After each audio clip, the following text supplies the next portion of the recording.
Now to finish off the whitewater section, we're just going to quickly jump over the post process. So basically where we start to split out our whitewater and also define like basic rules.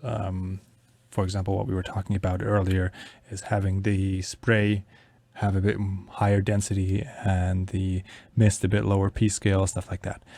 So let's quickly jump over to our scene, which is, oh, this is empty, this one here.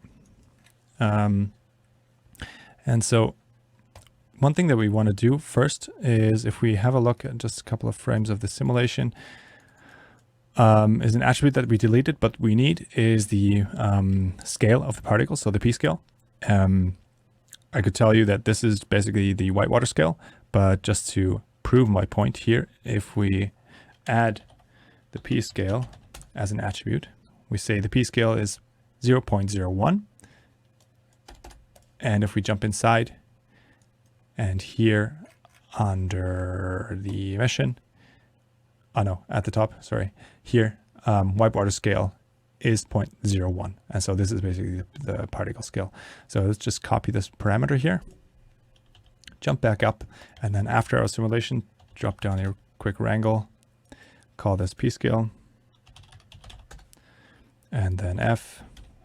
So for float at particle scale is equals to, and then a channel particle scale. And let's just promote this parameter and then paste relative reference there. So now we have our P scale back. And so we just saved us our, saving out the particle scale and also saved a bit of attributes here. So the same that we did here for the flip sim, where we basically deleted that attribute and then added it later back on. This is something that I would recommend if an attribute is not changing over time and it's the same for each point, then just do it this way. For example, ID, it doesn't change over time, but you cannot set it afterwards because some points get deleted, and so therefore you can't rely on the point number. So this is something that has to stay the same, or something that you have to export. So setting up our P scale. Next, what we do want to set up is our basic density, and just to save us a bit of time here, what we can do is, if we jump over, create a new scene. Let's just quickly create a flip tank. And so basically the normal whitewater setup that we have here, provided by Houdini. So let's just click on whitewater, select our fluid here, hit enter, and then we should have our whitewater preset up here. And if we look for our whitewater import here, we have a set density node, which basically does the job for us, what we need. It does add a density by age. So from age 0, it has no density, and it quickly ramps up. This is very important, so we don't have popping of whitewater. So basically, when it gets emitted, that this scales in. And then also the same for the depth. There's also like a density change. So basically, if it's a bit further inside or outside, the density does change. So for example, in denser regions, we'll have higher density, and lower density regions, it's gonna fade off. And so what we just do before we go and create this ourselves, let's just take this node, copy it, go over to our scene and drop it down here. Now, one thing that it is complaining about is this foam location. This was hooked up to our whitewater solver goal depth. So we can also change this inside here if we want to. Usually you wouldn't be changing this. So we have, what is it called? Up one level, and then sim whitewater. And then we have our whitewater solver 1, I guess that's what it's called. If we jump inside here, yeah. And so now it should grab the parameter. Perfect.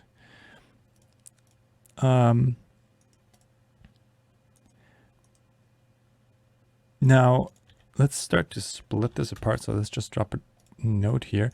And what we want to add to this entire thing, which we will be using later in shading, is a normal. And this should be kind of a representation of a surface. So if this was a surface, so if we would convert this to a fluid surface, then we would have basically reflectance, and then we're going to be using this later in shading. And so the way we would do this is just convert it to a SDF, and then from there we just take a volume gradient and add that. So let's just reduce the points here, so because we don't need that many for our SDF creation. So let's call this reduce points, and I think we already have this set up from before. Delete random, yeah, and so let's delete up to, I don't know, probably 95% is enough. Yeah, that should be fine. We can also go to a later frame, so somewhere around here. Yeah, perfect. And then let's drop down a VDB from particles. Voxel size, let's go to 2.5. Don't want to go too high res here.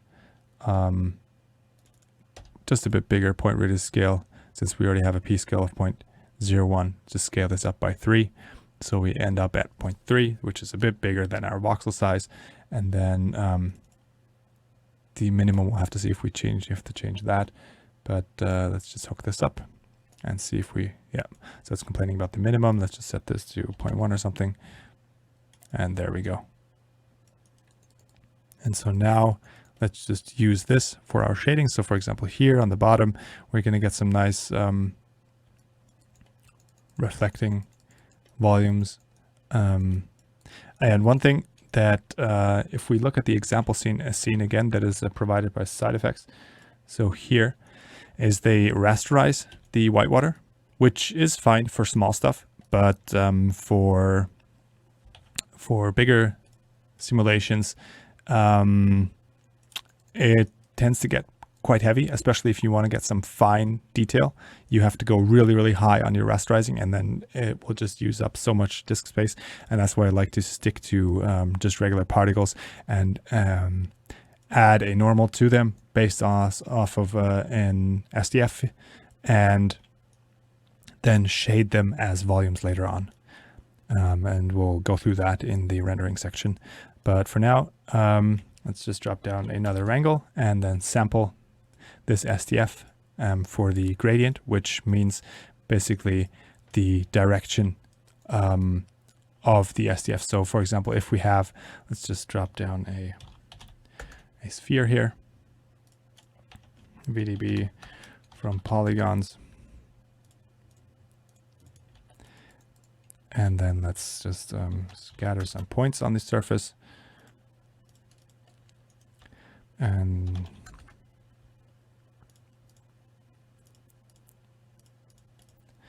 so basically what an SDF is, I think I probably explained this in a previous section, is it's a volume representation and tells you how far inside or outside you are from the surface. So basically inside, if you're inside, it returns negative values if it's a VDB SDF, and positive numbers if you are outside.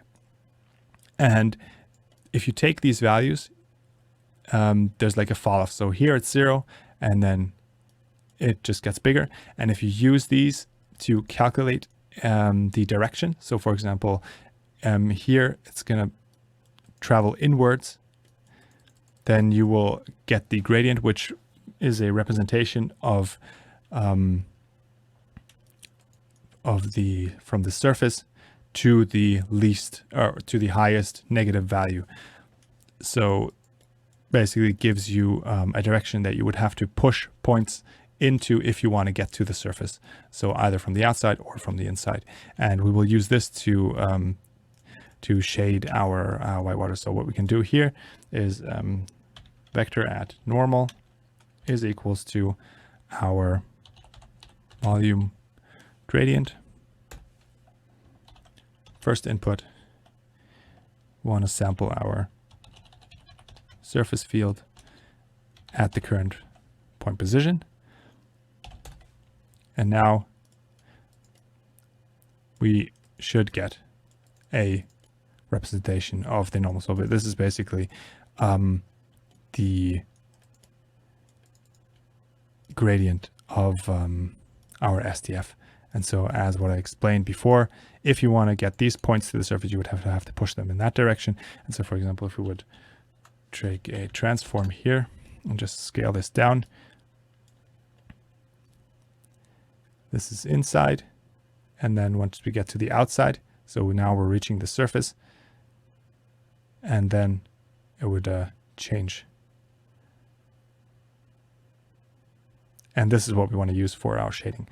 So we'll just grab this node here so we don't have to recreate that. Drop this onto our points. Obviously, this calculation is going to take a bit longer than with a sphere. But let's jump over to our sphere.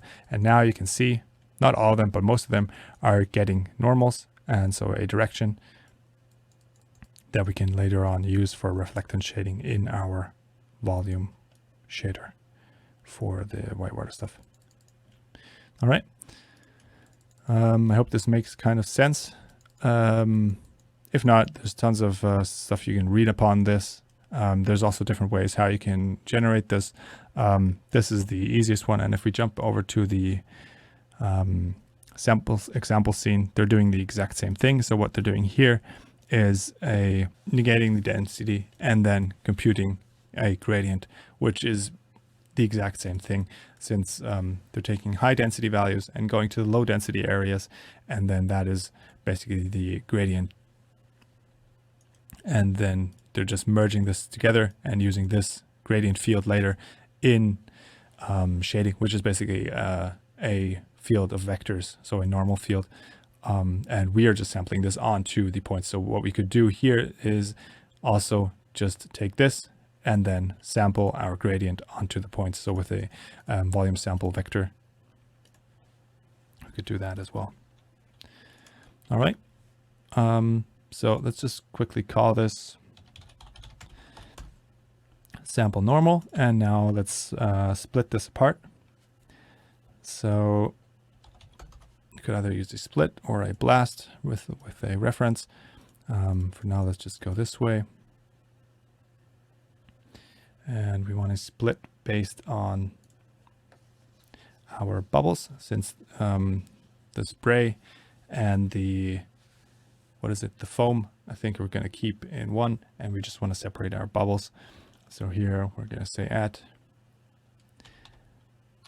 bubble is greater than 0.4. We want this to get removed. And so let's set this to points.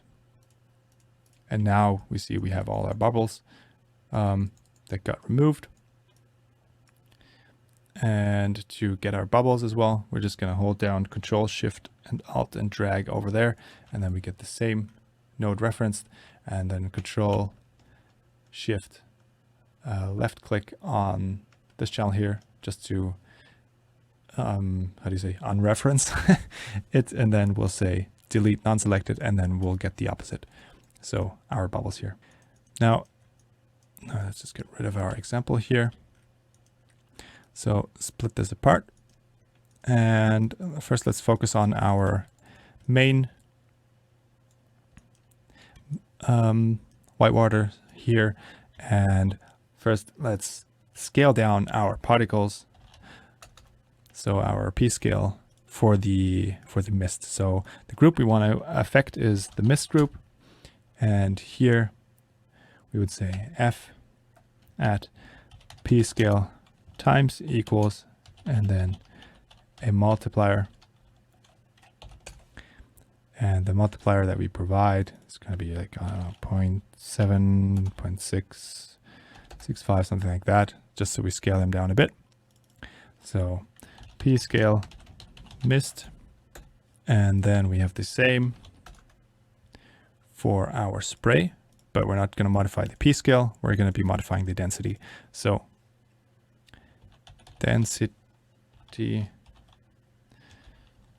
spray, and so the group will be spray. And what we want to do here is F at density times equals a multiplier, and the multiplier, let's bump this up quite high, like 10 or something, Later we'll be probably adjusting this once we get to the rendering part, but just to get some basic values going here. And another thing that we do want to change, so for example here, if we have a look at our, so if we go to the very top here, at our simulation, let's go to a later frame, something around here. Just wait for it to load. And if we have a look here, already our foam has a much nicer look here. So you can see all this detail here. Really love this. Like here, this clumping is also taking effect on our foam, and we get these nice streaks appearing here going that way, and then these holes getting created, and it looks very organic and very natural. So really like how this turned out if you look at this. But there is some very dense areas, and so what we want to do is just modify our particle scale once it gets closer to the water surface. And so it's basically just a modification of the particle scale based off height. So the higher it is, we want a different P scale, and then once it gets lower, we want to just modify the P scale a bit. And so let's drop down another angle, hook this up. Just wait for it to calculate. Probably a bit heavy here. Wonder how many points we have here. 11 million. It's okay. And really see here this nice white water coming down here, running off of our pillar. Very nice. And also really love how this behaves on the surface, like all this detail that we're getting out of here. And like these clumps here, really beautiful. All right, back to where we were. So first, float our height multiplier. And we want to fit our Y position. So vector at, we've done this a million times now, I kind of feel, position.y, and then our, let's call this our water level. And next, our max height. And then we want to basically refit this to our water level P scale multiplier, something like that, very long, and then to 1. And so I think we messed up something here. That should be fine. And now f at P scale is equals to, or times equals to, our height multiplier. Now go over this in a second. So our water level is at 0, so we'll just keep that. The max height, so basically until where we want to affect the scale modification, is I don't know, 0.5 meter or something. So 0.5 meter high is where we're not going to be changing the particle scale, and then the lower it gets, and once it reaches the water surface, it's going to have full effect of our P scale multiplier. Right now, what it's doing is basically saying that on the water level, so basically here on 0 water level, it's going to have this new P scale multiplier, so 0. So it would be, so everything that is on the surface would get a multiplication of 0. So the particle scale would basically be 0 and turn down. And so we want to set this to a scale down. Let's probably also go for 0.65 or something, same as we had here in the multiplication. And then now what will happen is everything that is above 0.5 will have no change. So basically multiplication of 1, so it will stay the same. And everything that is below, so up until 0, is going to get a multiplication of 0.65. Probably going to tweak this, as I said, in rendering section, but for now, just to get this set up, so we'll call this mod P scale height based. Oops. Just so we have a clear naming. And I think this is very important to always name the stuff that you're doing, because otherwise you're going to have a bunch of wrangle, or whatever, blast, and then you don't know what happened here. So let's just call this split bubble, since we're already talking about naming. And then after this, we just want to clean some attributes. So we're going to drop down a group delete. Oops. Group delete and delete all the groups since we don't need them anymore. We already used the groups for the mist and spray to separate that. And then attribute delete. And here what we want to keep is we'll delete everything except our particle scale and except our normal, which we need for our shading. Oops. And except our density attribute, since we need that as well for shading. And very important, our velocity. And other than that, we don't need any other attributes. And I think the rest should be empty. Yep. And now let's just cast these attributes just to be sure. Saving as much disk space as possible.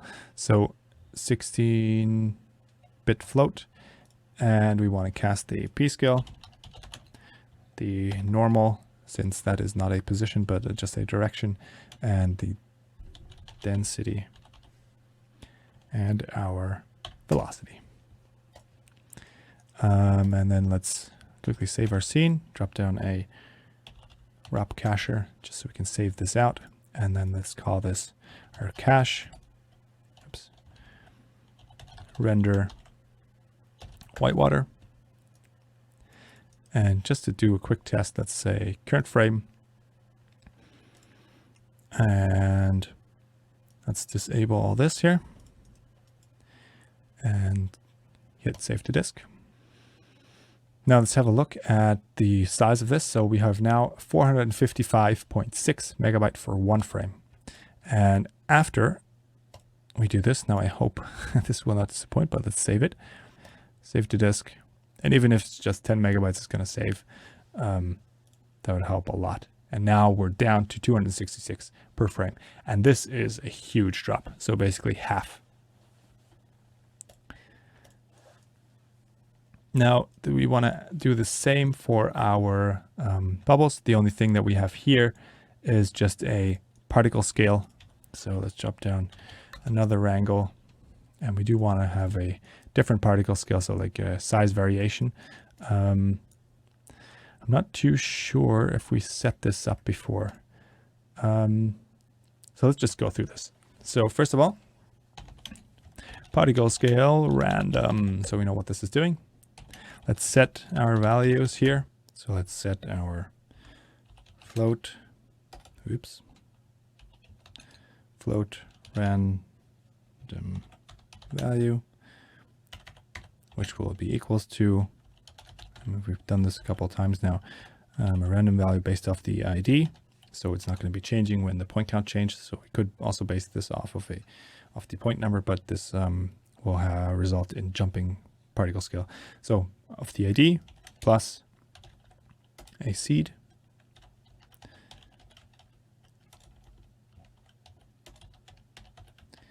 Really having a hard time typing right now. So based on the seed. Next, we're going to take this value, random value remap, which will be equals to our channel ramp. So basically we're going to create a ramp for this, and let's just call this ramp or remap. And then a random value, which is our input. And then next we will have our float random value fit. So we can fit our particle scale into something new. So first we create a ramp, so for the distribution, and then after that we want to have or specify the values that come out of that. So we fit our random value remap from 0 to 1. So this is what we get out of the random, and this is also what we get out of the ramp. And then we say our 0, so basically the smallest, will have a min p scale, and then the biggest, so 1, is going to be our max p scale. And now apply. And so we're going to say f at p scale is equals to our random value fit times a global multiplier. So p scale multiplier. So let's set this up. So our min particle scale, let's go something really slow, 0.00, I don't know, 4, just get some numbers in here, and 0.02, and then our p-scale multiplier is going to set to 1, and then just add something to the seed here. Let's change our ramp distribution, so we want a lot of small ones and then a couple of big ones.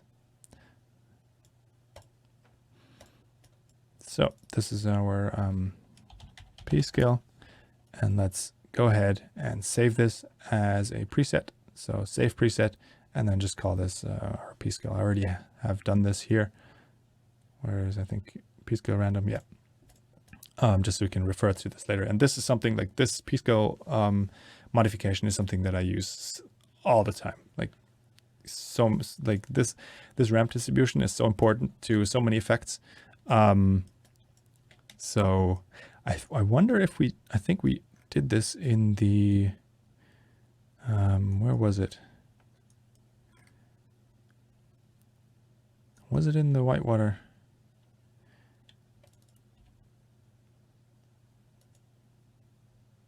Yeah, kind of. So basically we set this up with a random value, ramped that random value, and then fitted that to min and max. So this is basically the same that we just did, but here we did it for the velocity. So that's why it kind of sounded familiar explaining this already. Nevertheless, so we went over it again, just different context, the p-scale now. And so what we want to do, just copy our cleaning nodes here to the other side, just so we clean all the attributes here. And what we just need a bit less. So just the particle scale, the normal, and the velocity. So we don't need the density attribute, since we're going to be just shading these as regular reflective spheres underwater, and that should be enough. Cool. Copy our saving node here, and let's call this cache render whitewater, or let's just call it render bubble.